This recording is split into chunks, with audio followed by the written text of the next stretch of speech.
There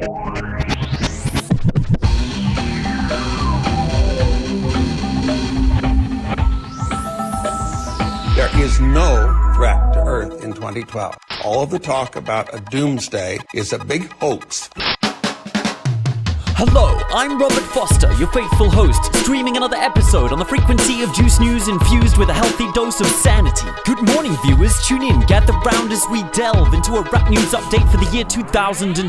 We report that the worldwide ebb and flow of history is now plain and evident. Occupations have stormed fortress walls with intense and taken up residence. Leaks and revelations have led to revolutions, a deluge of ferment. Ladies and gentlemen, if 2011 was a prelude, a portent of things to come, then it's dramatically clear we're in for a massive year. And to interpret these interesting times, we have General Baxter here. But we'll start with our resident expert, Terrence Moonseed. Terrence, what does this year mean as you see it? Oh boy, 2012 on the news feed. You better listen up, rapper, cause I got a lot of phenomenal knowledge and I wanna be dropping it. Finally, the news is choosing to report truth on a proper topic. You never stop me from hollering. Brace yourselves, cause I'm getting ready to send in the requisite academic medicine. Heaven sent quarreling, evidence never settling. When I'm grabbing a hammer and smashing the Nephilim. This is the time for humanity's ascension. The fifth sunset in line with precession and the Mayans' calendar prediction. On December 21, this world will rise in unison from its prison into the fifth dimension in the highest of wisdom. But as we'll see, it's the catalyst for a whole catalog of catastrophes, calamities as we reach the transcendental mechanical singularity. What will all this mean for the fate of humanity? It means the fiends that seek to deceive and keep us weak will reach a state of apogee. And it means that people seize the capacity for endless atrophy. That as a planet we rise from apathy and challenge the draconian powers that be. Who are they?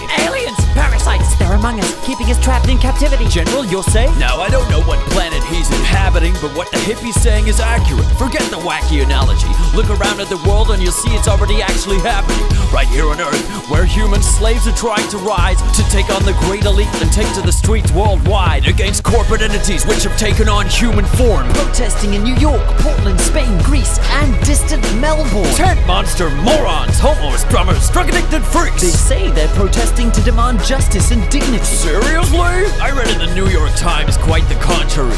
They lack clear demands. They just want to live for free and get sympathy. In fact, the only clear demand they've ever made is for some pepper spray in the effing face. Then they bitch and complain. But it's just a food product, essentially. I take it daily with my favorite drink. Bloody military. Perhaps speaking directly with the protesters will be wiser, so we now cross live to Liberty Plaza. Hello? Hello, fellow citizens of the World Wide Web. We're live streaming Global Revolution direct and high-tech.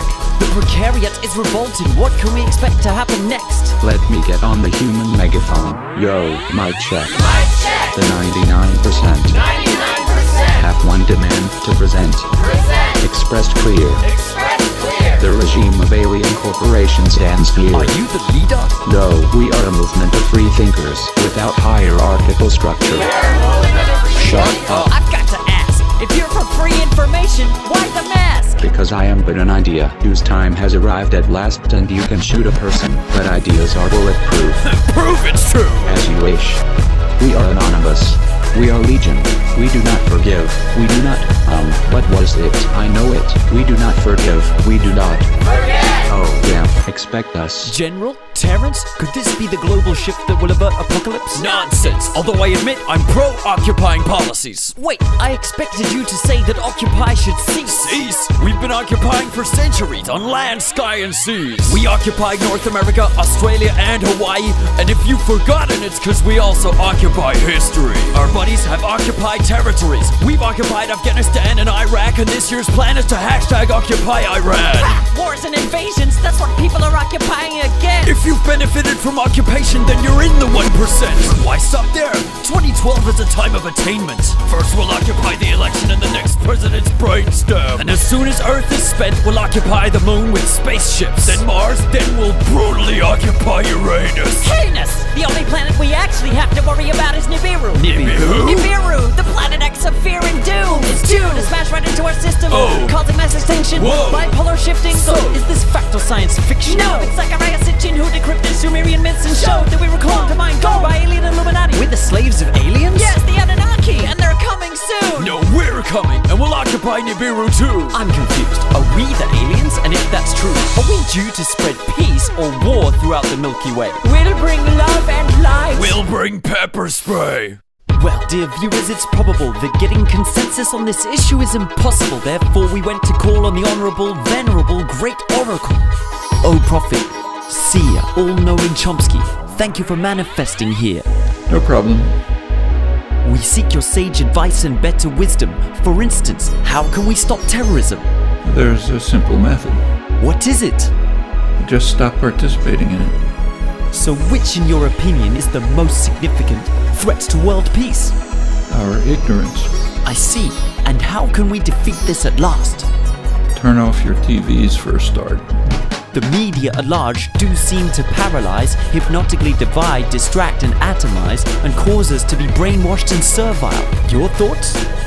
That's not controversial. Well, we should thank you, O Oracle, for guiding and leading us. Not at all, Robert, but I'm no oracle or leader. I'm just a linguistics teacher. Alas, the time has arrived to end this episode. Much is left to be known, but we'll strive to analyze events as 2012 unfolds. Will we see aliens, popular awakening, mass insurrection, divine intervention, or who knows, maybe even a true democratic election? We'd settle for any one of them, for this grand human experiment seems to be sleepwalking towards a social, ecological, and existential reckoning. And with GM seeds in the soil, droids deployed, peak oil threatening this year's headline, will we avoid the precipice or dive off the edge of it? Whatever your preference, creed, conspiracy, or party membership, our fate could depend on what we want 2012 to represent. This date that we've subconsciously identified as our collective self-imposed deadline for correcting our way of life. With so much energy aligned on this point in time, with all that we are and could be potentially on the line, could this be our final meeting point prior to the rising or turning of the tide? The clock is already ticking. See you next time on the other side.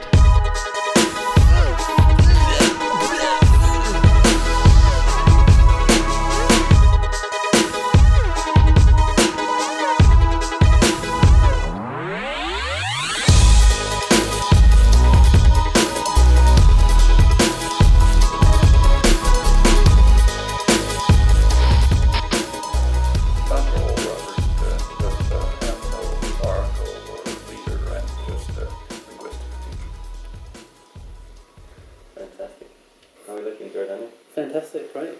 That was amazing. Yeah, you do a great Chomsky impersonation. Can I get a job?